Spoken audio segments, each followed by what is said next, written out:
Hi, this is Marlene with Miami Ghost Chronicles, and I want to welcome you to another episode of Stories of the Supernatural. Whether you're watching a video or listening to a podcast version, please like and subscribe to us so that you can get notification of when a new show is released. Links to videos or MP3 files can be found at miamighostchronicles.com. You can also find information about my talk show appearances and any new book projects at marlenepardo.com, or go to Amazon and look at my author profile as Marlene Pardo Pellicer. I narrate several podcast series that can be found on major podcast platforms and also listened to via Alexa, Sonos, and other home systems.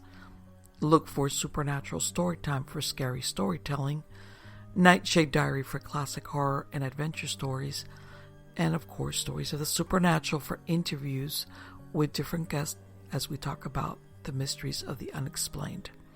If you want to get noteworthy news about the paranormal world, true crime, conspiracy theories, and just about anything that is plain weird, you can visit Stranger Than Fiction Stories tab at miamighostchronicles.com. I want to thank you for being part of my audience, and I think you are all wonderful. Horror at the hospital. There can be no doubt that terrifying things can happen in a hospital, as this is the place where human beings sometimes breathe their last. What happens when supernatural forces creep into a place meant to give succor?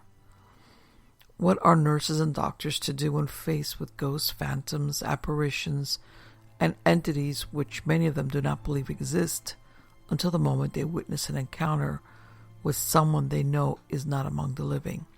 Hospitals have attracted tales of supernatural occurrences since time unremembered. This is a place where humans fight for their lives, and where strange forces, set in motion by these moments, create shadows of those that lost their battle with ill health or bodies that could no longer sustain life. Several mysterious reports come from hospitals all over the world. Most witnesses opt to be secretive about their encounter. In one story, a nurse described working a night duty at a ward. He was busy writing down each patient's name. He looked up and saw a patient that he had not seen for over a week and knew that he transferred over to the surgical wing of the hospital.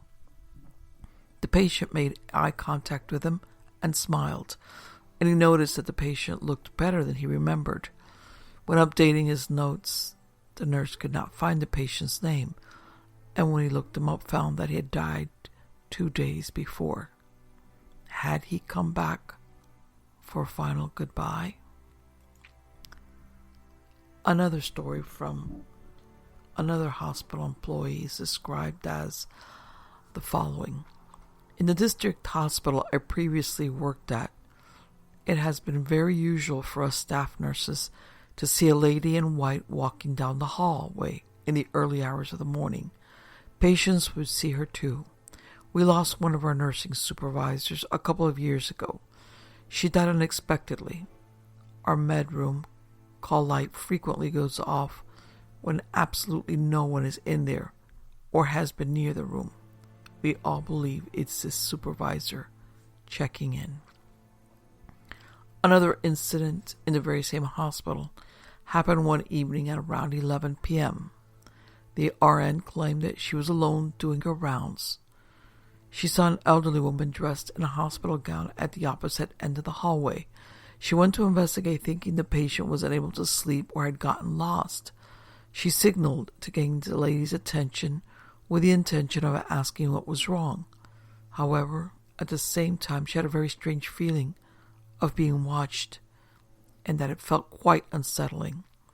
Then the patient turned to face her, smiled, and walked through a wall into another patient's room. Not believing what she had just seen, she froze. Later, the nurse found the same woman had died 3 days before after being involved in a serious car accident. The room she had disappeared into belonged to her husband, who was alive and recovering from injuries sustained in the same accident. Another hospital employee described an incident with a trapped soul. I was working on night shift when a call light went off for room 120. For all I know, this room has no one in it, so I canceled the light from the desk, but it wouldn't cancel. I walked down to the room just to check. Upon entering the room, I heard a budging sound in the window, like something or someone trying to get out. Knowing what might be happening, I took up all the courage I could and took a deep breath, turned on the lights, walked to the window and opened it. I felt weird because a soft breeze flew by me and then out of the window. I later found out that a patient had died during the morning, and apparently the nurses before my shift didn't open the window. Weird as it may sound, when someone passes, let them go and open the room's windows. Another nurse reported a strange, eerie encounter when she worked a night shift by herself at one of the oldest nursing homes in the area. She held this job while attending college. She went into a room where bed linens were kept, and she stopped to sneeze. Then from behind her she clearly heard, "Bless you." Scared by the encounter, she was about to start a prayer, and then a voice whispered in her ear, "Our Father in heaven." She could never explain who was the solicitous ghost. Another report of a ghostly figure comes from a registry nurse who worked the knock or overnight shift. It was a peaceful night, and at 3 a.m. she started her floor rounds. She turned when she felt something behind her and saw a slim, shadowy figure wearing a white hospital gown run into a resident's room. She believed it to be one of the patients. When she entered the room, which belonged to an Alzheimer's patient, she found her up and she immediately commented to the nurse, "Did you see that?" The nurse responded, "Did I see what?" The patient then pointed to the closed bathroom. The nurse waited and then called for another nurse and security, fearing it was an intruder. The entire unit was searched and found to be clear. She could never explain what she saw, and oddly enough, what the Alzheimer's patient saw, despite her mental status. Another hospital employee witness described another eerie scene. It was my second year working in the institution as an RN. I worked night shift on a pediatric unit. Our patients were often preschool and school-aged children. We had a patient who would always want her visitors to bring balloons whenever they came to visit her. She died earlier after her long stay in the hospital. Days passed. One of my co-workers celebrated her birthday, to which we had several balloons in the station. We noticed 2 balloons floated slowly, bobbing up and down. Now, this would not have bothered me, but those balloons then stopped by the girl's previous room, just right in front of the door, and slowly went back into the nurse's station. This cannot be explained by air currents.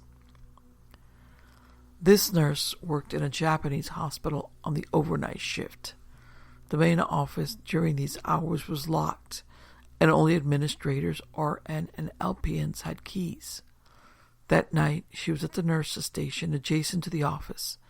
She checked the time and saw it was 3 a.m., when suddenly she heard a loud crash coming from this locked room. The next day, found the filing cabinet had fallen over, and papers were scattered all over the floor.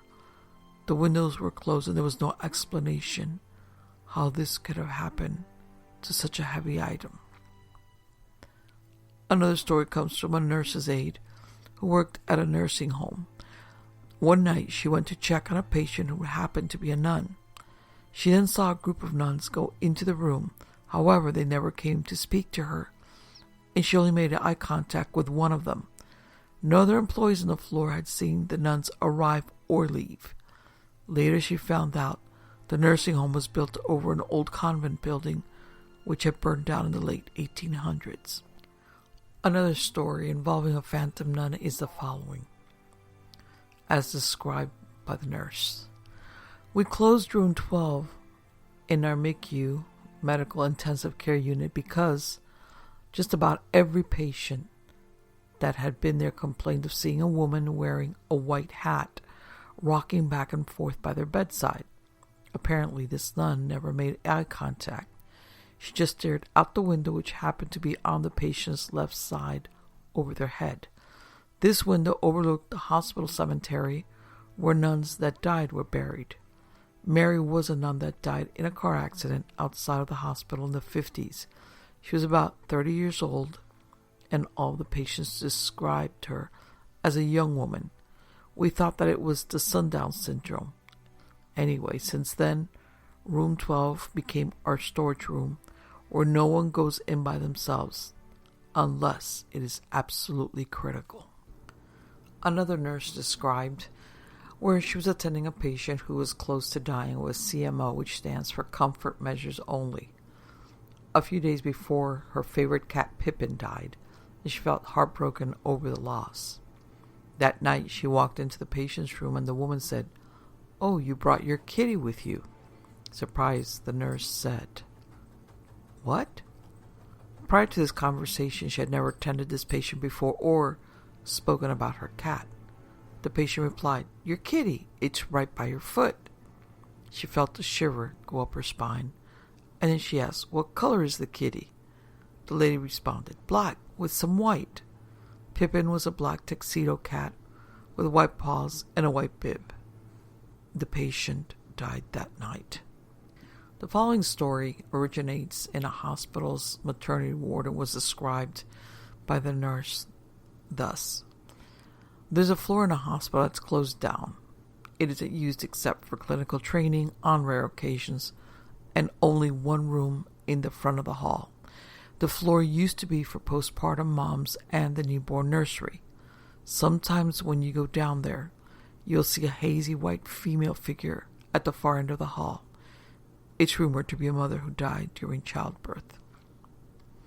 The next story took place at a Canadian hospital, Hotel Dieu. This hospital employee described that the hospital no longer functions overnight. Employees refuse to clean the ER emergency room alone because the call bells and the lights would go off by themselves. On other floors, there was sightings of a child with a ball and a lady in a white dress. Another employee described where she was by herself cleaning an entire floor. After cleaning one room, she went to the following one. When she returned to retrieve something she forgot in the room she had just left, she saw handprints on the freshly wiped bed.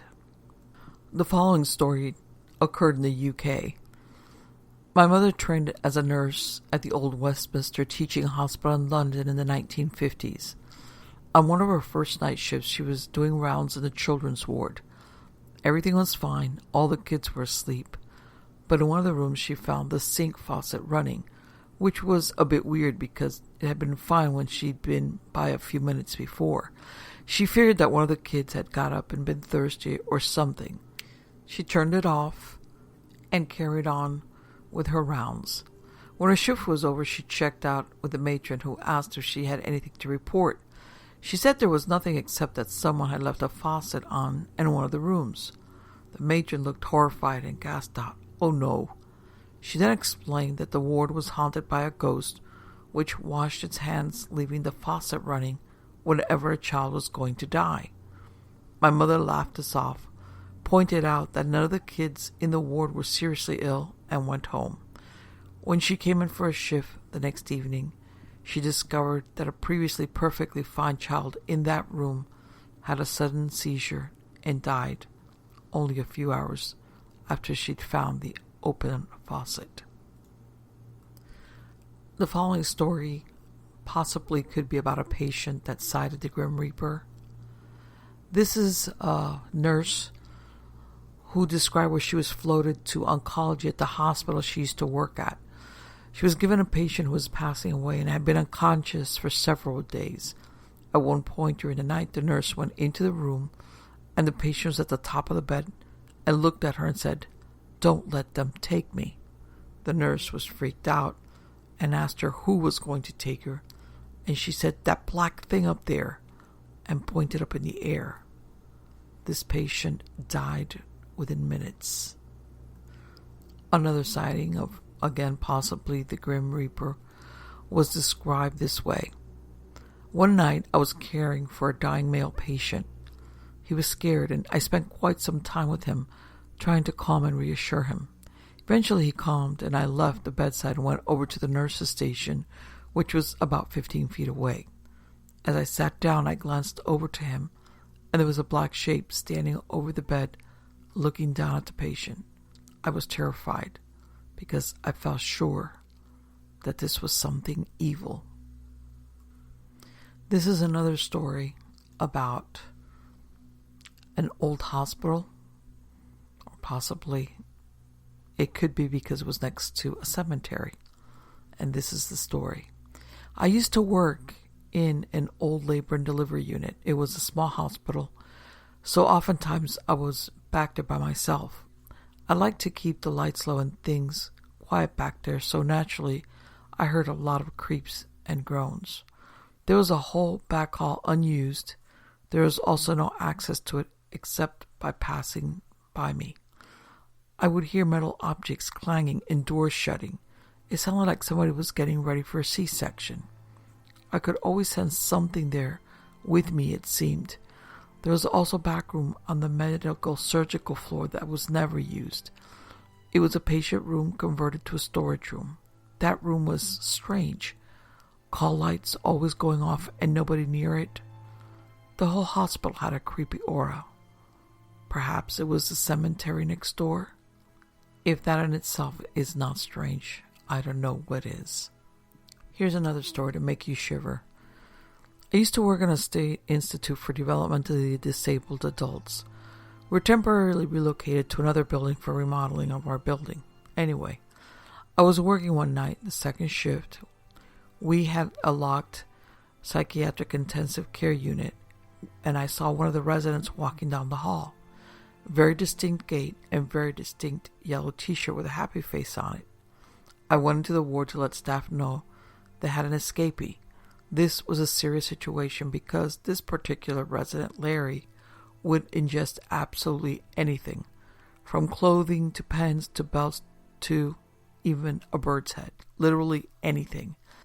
He was also very reluctant to go back to his home ward, hence the reason why I needed 2 escorts to help me take him back. When we got back into the hall less than 15 seconds later, Larry was gone. We searched the entire building, outside, downstairs, all wards. He was nowhere to be found. This whole search lasted less than 10 minutes because I had all extra staff looking for him. I was just about to call the house supervisor to let her know that we lost someone when out from the bathroom walks Larry with one of the staff. He had been getting his bath in the bathroom for the last 30 minutes or so. Kind of freaky. I absolutely, without a doubt, saw Larry in the hallway. I never would have short-staffed the wards like I did if I hadn't seen him. Like I said, very distinctive gait, the look, the clothing. I took a lot of razzing that night. They all thought that I was crazy. Anyway, come to find out the next day, after the story goes around that I'm crazy, that Larry had an identical twin brother who died in that building 10 years previously. The following story is about a ghost seen not only by the staff, but by the patients as well.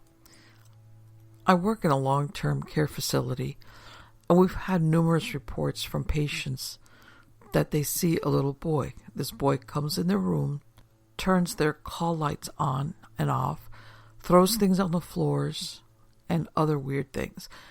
Turns out this facility used to be an orphanage. Also, there are stories of an old-fashioned nurse in the whole white dress and hat, and she's seen going down the hall late at night doing her bed checks. And sometimes she goes into someone's room, stays there for a couple of minutes if they are really sick or about to die.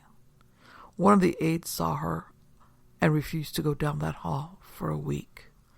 It turned out the person's room she had gone into died only a few days later.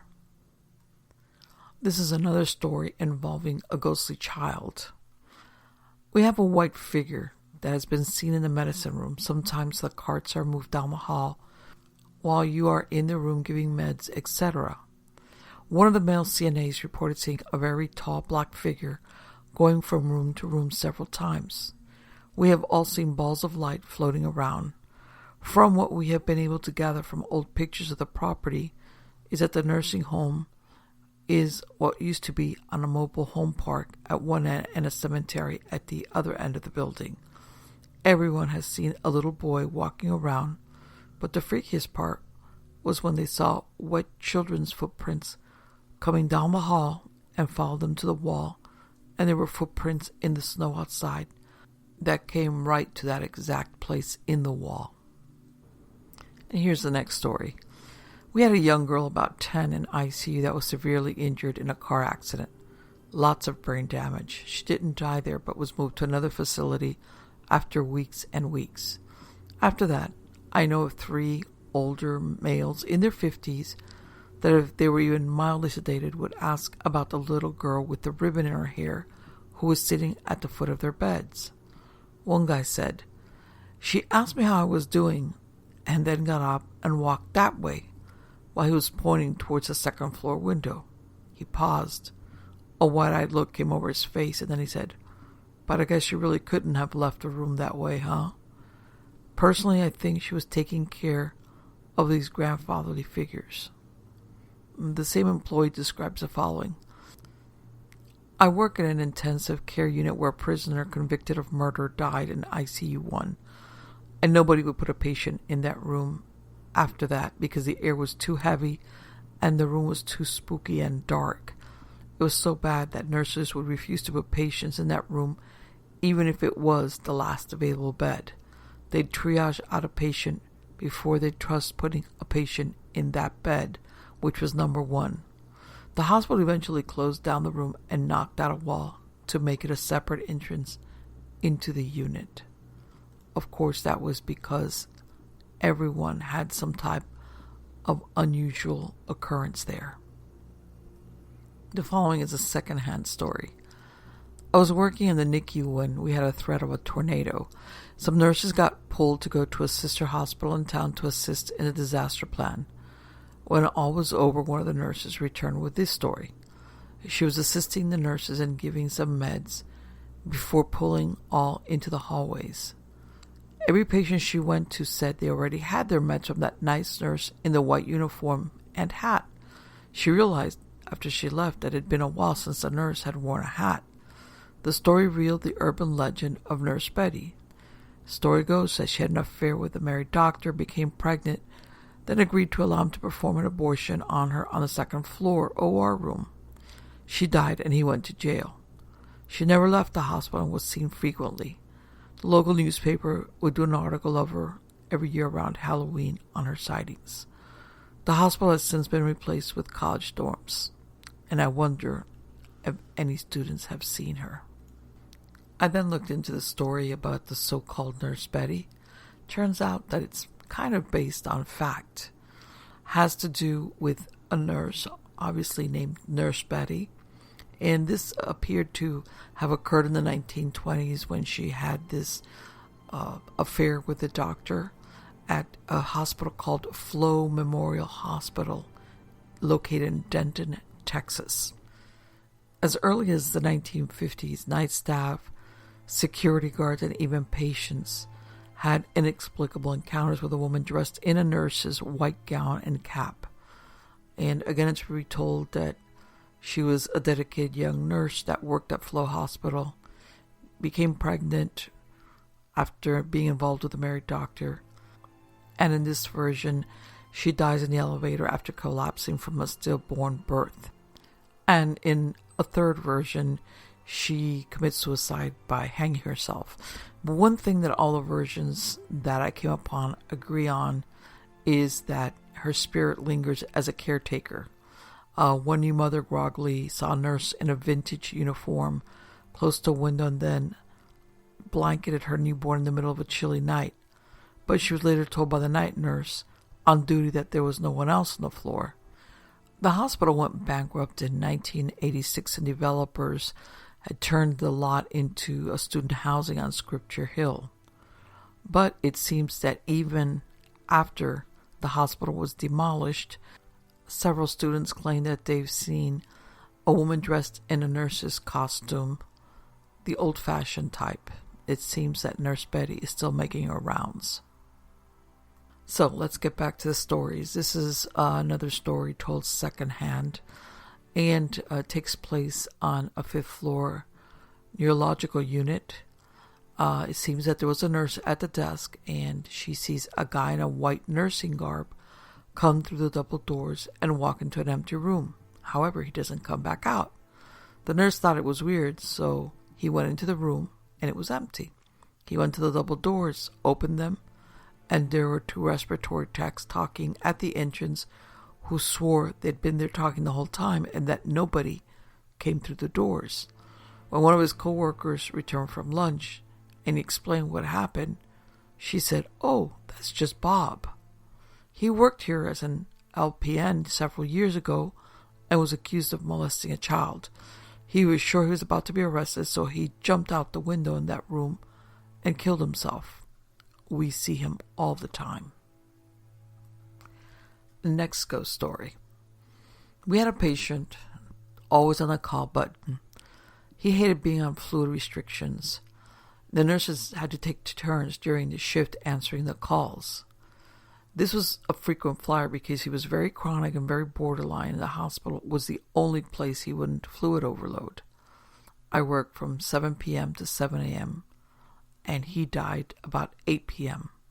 The look on his face was like, "How could you let me die?" Anyway, the family came by and was gone by 9 p.m. The funeral home came by at about 9:30 p.m.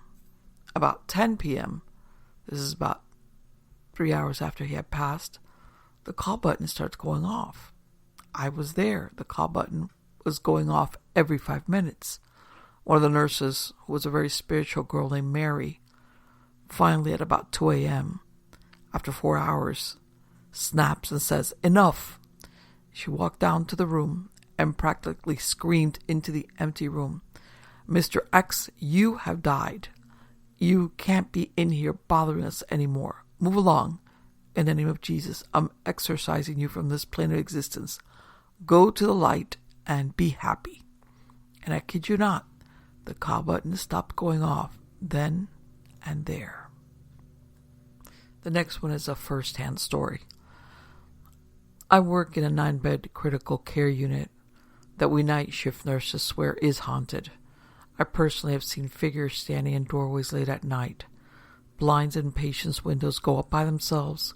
Call bells come on when the room is unoccupied. One night, another nurse and myself were giving a bath to a patient when the TV started flipping through all the channels. The remote for the TV was behind the patient on a stand. Another time, this same nurse was giving a bath by herself to a sedated and restrained patient. She was down on her haunches, tying his restraint, when she felt someone or something run their fingers through her hair. The patient was on 100 micrograms of Diprovan, so it was not him, and there was not anyone with her in the room. The scariest one, though, is one night we admitted a patient into room 9. After we had gotten her into bed, she looked at the wall in front of her and asked what was on the wall. We looked, and there was bright red blood running down the wall.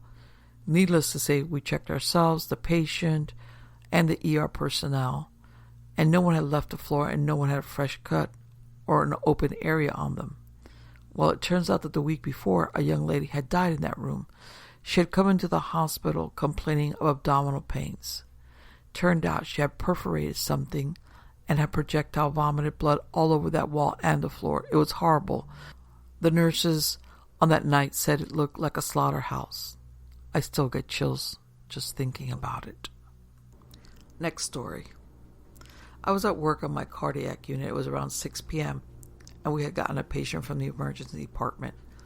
He was an elderly man who was in horrible shape. He looked like he was dying. My friend, who was his nurse, had paged the doctor to receive orders. His call light was continually going off. The first time it rang, I thought it was his neighbor in bed 2, because the patient was severely obtunded, which means lethargic or unresponsive. My co-workers and I figured it wasn't him who pressed the call light. We went into the room to cancel it, and then I remembered that the patient in bed 2 was discharged. So the only person in the room was the obtunded patient. I walked out and thought nothing of it. The call light went off again. I peeked in the room, and the patient was still obtunded. I turned off the call light, figuring that maybe he was laying on it and accidentally it got pressed. While later the call light went off again. My friends and I all walked into the room to see why the call light kept going off. We all figured that he was either laying on it or something was hitting it. When we walked into the room, we noticed the call light was nowhere near him. We freaked out a bit, but told ourselves that it couldn't be a scary coincidence. Well, the call light kept going off every 5 minutes. We kept turning it off. The patient progressively looked worse and worse. We continued waiting for the doctor's orders, but he was taking a long time. At 7:30 p.m., at the end of our shift, the patient passed. He was do not resuscitate and do not intubate. So when he coded, they only called a rapid response team and no compressions were started. The doctor responded to the RRT, pronounced him dead. We had no issues with a call light inside that room until the patient entered it. As soon as he entered the room, the call light kept going off non-stop. It stopped ringing only when he died. The following is the final story. I was assigned a patient during my final clinical rotation before graduating nursing school. She was a pleasant, elderly, and frail individual. I entered her room during my rounds, and she had the blanket pulled over her face, knuckles grasping the edge of the blanket. I announced myself, and she pulled the blanket down enough to make eye contact with me. I asked if she needed anything, and if she wanted me to close the blinds. She pointed to the other corner of the room and said that there was a man behind the curtain that won't leave her alone. This was a 2-bedroom, and the bed closest to the door, and the privacy curtain was completely closed around the bed. The hair on my neck and arms instantly stood up, but I opened the curtain completely so she could see no one was there. She nodded, and I left the room. I was passing meds out, and again I made my way back to her room, and again she had the blanket over her head. I calmly announced myself and asked if she needed anything. She pointed at me and said, "You can tell that man to stop bothering me." I asked her, "Where is the man?" She pointed at me and said, "Behind you. He's standing behind the balloons." I turned around, and through the bathroom door, there was a group of about 20 balloons in the darkness of the bathroom. I didn't see anything besides the balloons, but the intense feeling that ran through my body when she pointed through me into that dark bathroom, I will never forget that. That clinical rotation could not end soon enough. Ultimately, it appears that hospitals are as haunted as the old house on the hill or other places you expect to find ghosts. However, this should not be surprising, since the shadow of death stalks the hallways every day within its walls. Is it because perhaps so many there are not resigned to go into the hereafter, or the anguish of unexpected death tether them to where they lost their battle with the Grim Reaper? Who knows?